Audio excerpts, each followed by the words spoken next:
Hello friends, this is Poonam and welcome to Suvira study points. तो friends, आज हम discuss करेंगे SCERT EVS की समरी। और यहाँ पर आज हम क्लास 4th की समरी को डिस्कस करेंगे। और इसके पिछले वीडियो में हमने क्लास 3rd EVS की बुक की समरी को डिस्कस किया था एंड आज क्लास 4th को डिस्कस करेंगे। साथ ही जो क्लास 4th की समरी है इसको हम 2 पार्ट में डिस्कस करेंगे। तो कुछ चैप्टर आज डिस्कस करेंगे एंड कुछ चैप्टर को हम अगले वीडियो में डिस्कस करेंगे। तो चलिए फ्रेंड्स, शुरू करते हैं। उससे पहले यदि आप चैनल पर नए हैं तो चैनल को सब्सक्राइब कर लें, साथ ही बेल आइकन भी प्रेस कर लें ताकि आने वाली सभी वीडियो की नोटिफिकेशन आप लोगों को मिलती रहे। तो चलिए यहाँ पर देखते हैं। पहला चैप्टर है जो क्लास 4th की EVS की बुक है, उसका जो फर्स्ट चैप्टर है वो है रंग बिरंगे खिलते फूल। यानी कि यहाँ पर रंग बिरंगे फूलों के बारे में बताया गया है। उसके बाद जो एक्सरसाइज है इसकी, वहाँ पर पूछा गया है कि लाल रंग के कौन कौन से फूल होते हैं, सफ़ेद रंग के कौन कौन से होते हैं और पीले रंग के फूल कौन कौन से होते हैं। तो यहाँ पर सभी फूलों के बारे में बताना है हमको कि जो लाल रंग के फूल हैं वो कौन कौन से होते हैं, जैसे कि लाल गुलाब हो गया, लिली, डहेलिया, जलकुमुदिनी और गेंदा। इसके अलावा जो सफ़ेद रंग के फूल होते हैं वो होते हैं अपराजिता, रजनीगंधा, रेन लिली, गंधराज, मधुकामनी, पंचफूली, कनेर, दिन का राजा और तगर। वहीं अगर पीले रंग के फूल की बात करें तो नरगिस, सूरजमुखी, बसंती गुलाब, पीला गुलाब और पीला खस एंड पेरी लिली। एंड यहाँ से क्वेश्चन प्रीवियस ईयर में पूछा गया है कि जो लाल रंग के फूल हैं या सफ़ेद रंग के फूल हैं इनमें से कौन कौन से हैं, कौन कौन से नहीं हैं। इस टाइप के क्वेश्चन पूछ लिए जाते हैं, तो इनको आप लोग अच्छे से याद कर लेंगे। इसके अलावा दिन में खिलने वाले फूल, यहाँ से भी क्वेश्चन बने हुए हैं कि कौन कौन से फूल ऐसे होते हैं जो दिन में खिलते हैं, कौन से फूल रात में खिलते हैं, या फिर कौन से ऐसे फूल हैं जो हमेशा मतलब 12 महीने खिलते हैं। और कुछ फूल ऐसे होते हैं जो मौसम के हिसाब से खिलते हैं, जैसे कुछ फूल सर्दियों में, कुछ गर्मियों में, या फिर कुछ बरसात में खिलने वाले फूल होते हैं। तो उन सभी के बारे में इस चैप्टर में बताया गया है। तो यहाँ पर हम देख लेते हैं दिन में खिलने वाले फूल कौन कौन से होते हैं। गेंदा हो गया, geranium, morning glory, petunia, chrysanthemum, tecoma, daisy, dahlia, कमल, कमिलनी। तो ये कुछ ऐसे फूल हैं जो दिन में खिलने वाले फूल हैं। और रात में खिलने वाले फूल की यदि बात करें तो चंपा हो गया, जूही, धतूरा, रात की रानी, रजनीगंधा, सप्तपर्णी, चमेली और मोगरा। ये रात में खिलने वाले फूल होते हैं। वहीं आगे यदि बात करें सर्दी में खिलने वाले फूल, तो जो सर्दियों में खिलते हैं फूल वो होते हैं डेजी हो गया, पैंसी, डहेलिया, जिन्निया, कैलेंडुला, एस्टर, एलिसम और कॉर्नेसन। तो ये सर्दी में खिलने वाले फूल हो गए। वहीं गर्मियों में जो खिलने वाले फूल होते हैं, गुलाब हो गया, गेंदा, सूरजमुखी, लेवेंडर, सदाबहार, गुलबहार, गुलमेहंदी, गुड़हल, अग्रंथस और लिली। तो ये होते हैं जो कि गर्मियों के मौसम में फूल खिलते हैं। इसके अलावा बरसात की यदि बात करें कि कौन कौन से ऐसे फूल हैं जो बरसात के मौसम में खिलते हैं, तो मोगरा हो गया, रेन लिली, बोगनविलिया, गुड़हल, lantana, adenium plant and plumeria flower, चमेली हो गया, कनेर, पेरीविंकल फूल। तो ये कुछ ऐसे फूल हैं जो कि बरसात के मौसम में खिलते हैं। और आगे यदि बात करें 12मासी खिलने वाले फूल, यानी कि जो साल के 12 महीने में फूल खिलते हैं वो कौन कौन से फूल हैं, जैसे गुलाब हो गया, लैंटाना, क्राइस्ट प्लांट, गुड़हल, ixora, Marvel of Peru, verbena. तो ये कुछ जो प्रमुख फूल हैं जो 12 महीने खिलते हैं। इसके अलावा पेड़ों पर खिलने वाले फूल, यानी कि कुछ फूल ऐसे होते हैं जो पेड़ों पर खिलते हैं, कुछ झाड़ियों वाले फूल होते हैं और कुछ लताओं वाले भी होते हैं।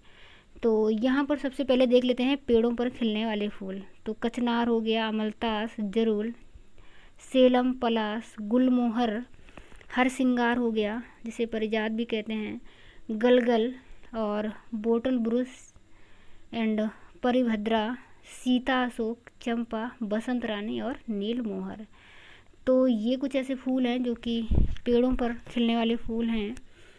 एंड झाड़ीदार जो पौधे होते हैं उन पे कौन कौन से फूल खिलते हैं, जैसे कि जैस्मीन हो गया, गुलाब हो गया और चांदनी, गार्डेनिया, चंपा, कनेर, गुड़हल, बोगनविलिया, बुरांस, camellia, butterfly bush, azalea, viburnum, weigela. तो ये कुछ ऐसे फूल हैं जो कि झाड़ीदार पौधों पे खिलते हैं।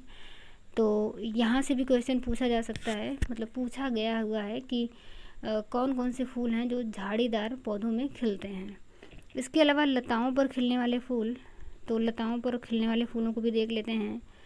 फ्लेग वाइन हो गया, अपराजिता, मालती, और फ्लेग वाइन दोबारा लिख गया यहाँ पर, ब्रह्म कमल, हरी चंपा, petunia, morning glory, star jasmine और अलामांडा। तो ये कुछ ऐसे फूल हैं जो कि लताओं पर खिलने वाले फूल होते हैं। और अब हम आगे देख लेते हैं चैप्टर 2। तो चैप्टर 2 में, जो चैप्टर 2 का नाम है कोई देता अंडे कोई देता बच्चे, यानी कि जो कुछ जानवर या जीव होते हैं वो अंडे देते हैं और कुछ बच्चे देते हैं। तो इसी के बारे में जो चैप्टर 2 है उनका जिक्र यहाँ पर किया गया है। तो इनकी क्या पहचान होती है?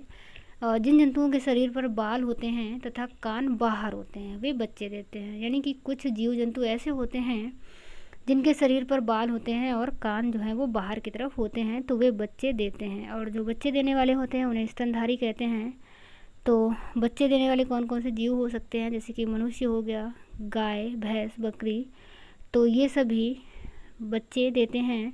इसके अलावा जिन जंतुओं के शरीर पर बाल नहीं होते व बाहरी कान भी नहीं होते वे अंडे देते हैं, यानी कि कुछ ऐसे जीव हैं जिनके शरीर पर बाल नहीं होते और जो कान हैं वो बाहर की तरफ दिखाई नहीं देते बल्कि छेद के रूप में होते हैं। जैसे कि पक्षी हो गए, तो पक्षियों के भी जो कान होते हैं वो दिखते नहीं हैं क्योंकि वो छेद के तरीके होते हैं। वहीं जो छिपकली हो गई, सांप हो गए, तो ये कुछ ऐसे जीव हैं जो अंडे देते हैं। इसके अलावा आगे देख लेते हैं चैप्टर 3। तो चैप्टर 3 इसका नाम है हड़बड़ में गड़बड़, यानी कि हड़बड़ी में गड़बड़ हो गई, ये चैप्टर का नाम है। तो इस चैप्टर में एक कहानी है कि मतलब जंगल में कई सारे जानवर होते हैं, वहाँ पर सभा लगी हुई होती है सभी जानवरों की। तो उस सभा में क्या होता है कि जो जानवरों के बच्चे होते हैं वो बच्चे बोलते हैं कि जो बड़े लोग हैं वो सिर्फ अपने बारे में ही सोचते हैं और हम बच्चों के बारे में तो कोई सोचता ही नहीं है। तो सभी बच्चे, जो जानवर के बच्चे थे, वो एक बार जिद पकड़ लेते हैं कि हमारी भी तस्वीर बनवाई जाए। मतलब वो राजा से कहते हैं कि हमारी तस्वीर बनवाई जाए, यानी कि सभी बच्चे अपनी तस्वीर बनवाने की जिद पकड़ लेते हैं। तो जो राजा होता है शेर, उसने गोलू खरगोश जो कि चित्रकार होता है उसको चित्र बनाने की आज्ञा दी। तो वह जब चित्र बनाने जा रहा होता है तो सभी जो बच्चे थे जानवर के वो हड़बड़ी करने लगते हैं, मतलब कहते हैं कि मेरा पहले बनाओ, पहले पहले मेरा चित्र बनाओ। तो इस तरीके से जो खरगोश है वो तंग आकर के मतलब हड़बड़ी में गड़बड़ी कर देता है। तो गड़बड़ी क्या कर देता है कि वो सभी जानवरों के कान अलग अलग लगा देता है। मतलब किसी जैसे चित्र बनाता है तो किसी के कान किसी में लगा देता है, किसी के कान किसी के ऊपर लगा देता है, इस तरीके से।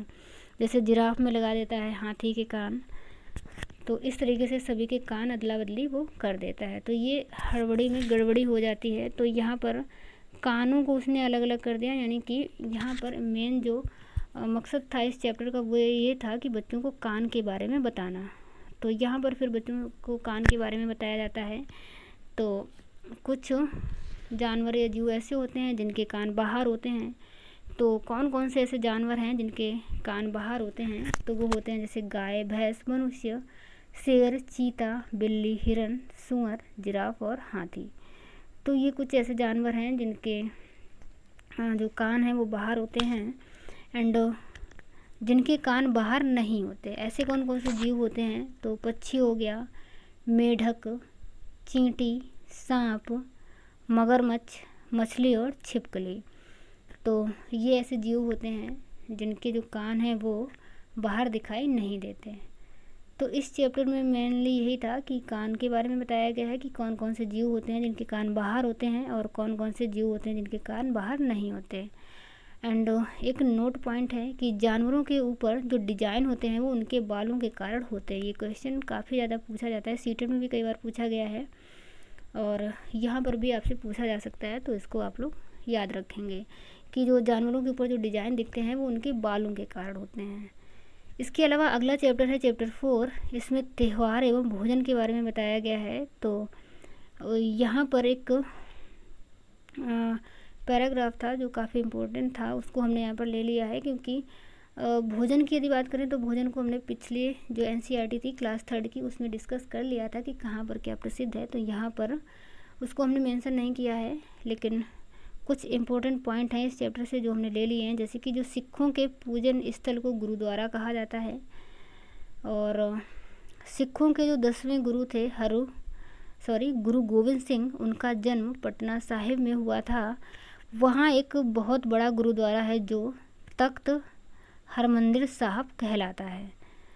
इसके अलावा यहाँ सभी श्रद्धालुओं भक्तों के लिए भोजन की व्यवस्था होती है, जिसे लंगर कहा जाता है, और लंगर की पूरी व्यवस्था लोगों के सहयोग पर ही आधारित होती है। यानी कि जो लोग हैं वो आपसी सहयोग पर लंगर की व्यवस्था होती है, क्योंकि वहाँ पर जो भी लोग होते हैं आपस में साथ में बैठकर खाना पीना खाते हैं, और जो भी वहाँ की व्यवस्थाएं हैं तो साथ में संचालित की जाती हैं। तो उनका सहयोग रहता है लोगों को लंगर की व्यवस्था चलाने में। इसके अलावा चबा कर भोजन करने वाले जंतु, यानी कि कुछ जंतु ऐसे होते हैं जो अपने दांतों से भोजन को चबा करके खाते हैं, जैसे कि भैंस, बकरी, हिरन, खरगोश, गधा, कुत्ता, शेर और घोड़ा। तो ये कुछ ऐसे जानवर हैं जो अपने दांतों से भोजन को चबा करके खाते हैं। इसके अलावा चूस कर भोजन करने वाले जंतु, तो सबसे पहले तो मच्छर, जो हम लोगों का खून चूसता रहता है, तो ये चूस करके भोजन करता है। मक्खी हो गई, तितलियाँ भी फूलों से रस को चूस करके अपना भोजन करती हैं। वहीं जो खटमल भी चूस करके भोजन करता है। इसके अलावा निगल कर भोजन करने वाले जंतु, तो जो निगल करके भोजन करते हैं, सांप हो गया, मछली हो गई, छिपकली हो गई, ये कुछ ऐसे जीव हैं जो अपने भोजन को निगल करके करते हैं। आगे अगर बात करें तो चैप्टर 5 भी देख लेते हैं, स्वाद अलग अलग। तो स्वाद का पता किस अंग से चलता है? जीभ से चलता है, नॉर्मल सी बात है, सभी को पता है। और दांतों के प्रकार को यहाँ पर देख लेते हैं। तो दांतों के जो प्रकार होते हैं, 4 प्रकार के दांत होते हैं। छेदक या कृंतक जो कि काटने वाले दांत होते हैं। भेदक या रत्नक फाड़ने वाले दांत। चवर्णक चबाने वाले, और अग्र चवर्णक जो होते हैं वो भोजन को कुचलने का काम करते हैं। और आगे बात करें कि किस उम्र में जो दांतों की संख्या है वो कितनी हो जाती है, तो 6 माह से किसी भी बच्चे में दांत निकलना स्टार्ट होते हैं, और 2 से 3 वर्ष तक जो सभी दांत हैं, पहले दूध के दांत, वो निकल जाते हैं। 20 दांत होते हैं। उसके बाद वही लगभग 4-5 वर्ष की उम्र के बाद फिर वो दांत टूटने लगते हैं, और 8-9 वर्ष तक दांत फिर से निकल आते हैं। इसके अलावा 21 वर्ष का जब व्यक्ति हो जाता है, 21 वर्ष से ऊपर, 21 वर्ष प्लस कह सकते हैं, तो यहाँ पर फिर 32 दांत हो जाते हैं, किंतु सभी के नहीं होते। यानी कि जो 32 दांत हैं वो सभी के नहीं होते, मतलब सभी के होते हैं लगभग, कुछ 1-2% लोगों के ही नहीं होते। जो बाद वाले जो दाढ़ नहीं निकलती है, अक्ल दाढ़ होती है, तो वो कुछ लोगों को नहीं निकलती। तो इस वजह से कुछ लोगों के 32 दांत नहीं हो पाते, लेकिन नॉर्मली यदि देखा जाए तो 32 दांत होते हैं। उसके अलावा घोड़ा और शेर के जो दांत हैं वो भी मनुष्य की तरह ही एक बार गिरते हैं और उनकी जगह नए दांत आते हैं। तो ये इम्पोर्टेंट पॉइंट है, इसको याद रखेंगे। और सांप और मगरमच्छ अपने जीवन में कई बार दांत बदलते रहते हैं। यानी कि जो सांप है और मगरमच्छ, इनके जो दांत हैं कई बार टूटते हैं फिर निकल आते हैं, जबकि जो हम लोगों के दांत होते हैं वो एक बार जो दांत टूटते हैं वो एक ही बार निकलते हैं, बार बार यदि फिर से टूट जाए तो नहीं निकलेगा। जबकि सांप और मगरमच्छ है तो इनके दांत कई बार टूटते हैं, कई बार निकल आते हैं। इसके बाद हम देख लेते हैं अगला चैप्टर, और अगला चैप्टर है हरियाली और हम।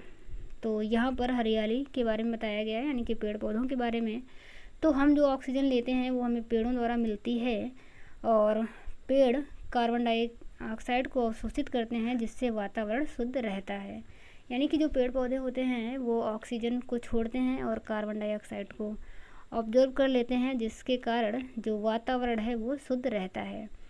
इसके अलावा विभिन्न प्रकार के फूल, फल, जड़ी बूटियाँ और लकड़ियाँ हमें पेड़ों से ही मिलती हैं। और आगे यदि बात करें तो पौधों के नाम और उपयोग, यानी कि कुछ जो पेड़ पौधे हैं उनका किस चीज़ में उपयोग किया जाता है, तो शीशम, साखू, सागौन, महुआ, देवदार, चीड़, सिरसा, आबनूस, आम, नीम आदि की यदि बात करें तो ये ऐसे पेड़ हैं जिनसे हमें लकड़ी मिलती है। और सरसों, चौलाई, बथुआ, मेथी और भिंडी की बात करें तो ये साग सब्जी के काम आते हैं। वहीं मक्का, गेहूँ, चावल आदि की बात करें तो ये खाद्यान्न फसलें होती हैं, यानी कि अनाज इनसे हमें मिलता है। और अरहर, उड़द, मसूर, मूंग, चना, मोठ, राजमा, सोयाबीन ये दाल के अंतर्गत आती हैं, इनसे हमें दालें मिलती हैं।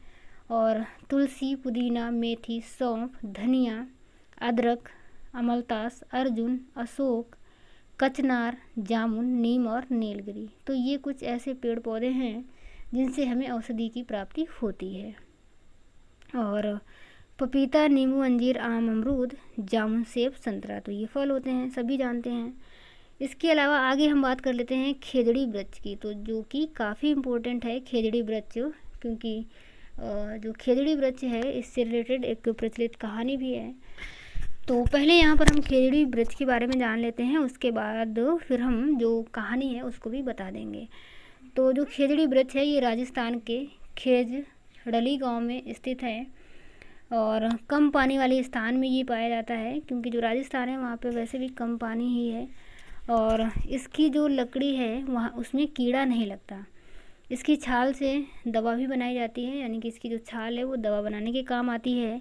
फलियों की सब्जी भी बनाई जाती है और इसकी जो पत्तियां हैं वहाँ के पशु खाते हैं और इसकी पेड़ की छाया में बच्चे खेलते हैं। तो यहाँ से क्वेश्चन कई बार पूछा गया है, ये इसी तरीके से ऑप्शन दे दिए जाते हैं और ऐसे पूछ लिया जाता है कि जो खेजड़ी वृक्ष है उसकी क्या क्या विशेषताएं हैं या फिर क्या विशेषता नहीं है। तो इस तरीके से क्वेश्चन पूछा जाता है। और यहाँ की जो कहानी है तो वो कहानी काफ़ी साल पुरानी है कि जो राजस्थान है वहाँ पर जो ये खेजड़ली गांव है वहाँ पर एक अमृता नाम की एक लड़की रहती थी और वह जो है अपने सहेलियों के साथ उस पेड़ के नीचे खेला करती थी। और एक दिन क्या हुआ कि जो वहाँ का राजा था उसने ये ऑर्डर दिया कि जो पेड़ पौधे हैं उनको, मतलब वही जो खेजड़ी का वृक्ष है उसको काट करके लाया जाए और मतलब उसको घर बनवाना था। तो घर बनवाने के लिए उसने पेड़ों को कटवाने का आदेश दिया। तो उसके जो राजा के लोग थे वो पेड़ काटने के लिए चले जाते हैं, तो जो अमृता होती है वो इसका विरोध करती है। तो वह विरोध कर रही थी, किंतु जो राजा के आदमी थे वो मतलब मानते नहीं हैं। जो अमृता है वो पेड़ से लिपट जाती है, फिर भी वह मानते नहीं और वह पेड़ों को काट डालते हैं। तो जो अमृता थी उसके पैर भी कट गए थे। इससे जो वहाँ के लोग हैं वो काफ़ी मतलब आक्रोश में आ जाते हैं और काफ़ी लोग आ करके पेड़ों से लिपट जाते हैं। लेकिन जो राजा के आदमी थे वो फिर भी नहीं मानते, वो पेड़ों को काटते रहते हैं। तो इस तरीके से बहुत ज़्यादा संख्या में लोग वहाँ के मारे गए थे। इसी तरीके से लगभग 300 आदमी थे वहाँ के, जो 300 लोग थे वो उस गांव के इसी तरीके से कट गए थे। तब जाके जब फिर राजा ने देखा तो राजा को थोड़ा काफ़ी गहरा असर हुआ। तब उसने आदेश दिया कि अब इस इलाके में कोई भी पेड़ नहीं काटा जाएगा। और आज भी वहाँ पर ऐसा ही है कि वहाँ के जो लोग हैं वो पेड़ों की रक्षा करते हैं। इस तरीके से जो रेगिस्तान का ये वाला इलाका है यहाँ पर ये इलाका हरा भरा रहता है, क्योंकि वहाँ के लोग पेड़ों की रक्षा करते हैं। तो ये एक कहानी थी जो अमृता बिश्नोई की थी। तो अमृता बिश्नोई का नाम तो सभी ने सुना ही होगा। और ये इम्पोर्टेंट चीज़ें हैं खेजड़ी वृक्ष के बारे में जो कि आपको याद रखनी है। इसके अलावा आगे हम देख लेते हैं चैप्टर 7 जड़ों की पकड़। यहाँ पर जड़ों के बारे में बताया गया है। तो जो जड़ों के कार्य होते हैं मुख्यतः वो क्या होते हैं, पेड़ों को सहारा देना और खनिज लवण तथा पानी को अवशोषित करना। यानी कि जो जड़ें होती हैं वो मिट्टी के अंदर से खनिज लवण और पानी को अवशोषित करती हैं और उसके बाद पूरा जो पेड़ होता है तो पेड़ के सभी भागों में पहुंचाती हैं। इसके अलावा पेड़ों का भोजन, तो पेड़ किस तरीके से भोजन करता है, तो हरे पौधे मिट्टी से कुछ खनिज पदार्थ और जल तथा वायु से कार्बन डाइऑक्साइड ले करके सूर्य के प्रकाश की उपस्थिति में क्लोरोफिल की सहायता से अपने भोजन बनाते हैं। यह प्रक्रिया ही प्रकाश संश्लेषण कहलाती है। इसके अलावा रेगिस्तानी ओक के बारे में जान लेते हैं। तो रेगिस्तानी जो ओक है ये ऑस्ट्रेलिया में पाया जाता है। 11 से 12 फीट की ऊंचाई होती है इसकी और इसमें पत्तियां बहुत कम पाई जाती हैं। इसके अलावा जो इसकी जड़ें होती हैं ये बहुत ही गहराई तक होती हैं, लगभग 250 से लेकर 300 फीट तक होती हैं। और ये इतनी गहराई तक इस वजह से जाती हैं, मतलब पानी की तलाश में चली जाती हैं। तो ये जब तक नीचे चली जाती रहती हैं जब तक इन्हें पानी ना मिल जाए। इसके अलावा ये पानी पेड़ के तने में जमा हो जाता है, और इसी वजह से जब भी उस इलाके में पानी की कमी होती है या वहाँ पानी नहीं होता तो फिर वहाँ के लोग तने के अंदर पतला पाइप डाल करके पानी को निकाल लेते हैं। तो ये रेगिस्तानी ओक इम्पोर्टेंट है। और अभी जो मैंने पीछे बताया खेजड़ी वृक्ष, वो भी इम्पोर्टेंट है, इनको आपको याद रखना है। इसके अलावा जो बरगद का पेड़ है उसको हमने कल डिस्कस कर लिया था, तो उसके बारे में भी कुछ बातें आप लोग याद रखेंगे कि जो बरगद की जो जड़ें होती हैं वो टहनियों से निकलती हैं और नीचे मतलब उसके बाद फिर ज़मीन के अंदर जाती हैं, और वो जो जड़ें हैं वो पेड़ों को एक खंभे के रूप में सहारा भी देती हैं। तो ये चीज़ें कल बता दी थी हमने बरगद के बारे में, इस वजह से यहाँ पर आज हमने उसको नहीं लिया है। तो चलिए फ्रेंड्स, आज हमने ये जो NCERT क्लास 4th की है चैप्टर 7 तक करवाई है। आगे के जो चैप्टर हैं वो अगले वीडियो में हम उनकी समरी करवा देंगे। तो आज रखते हैं इतना ही, और आगे मिलेंगे अगले वीडियो में। तब तक के लिए bye bye and take care.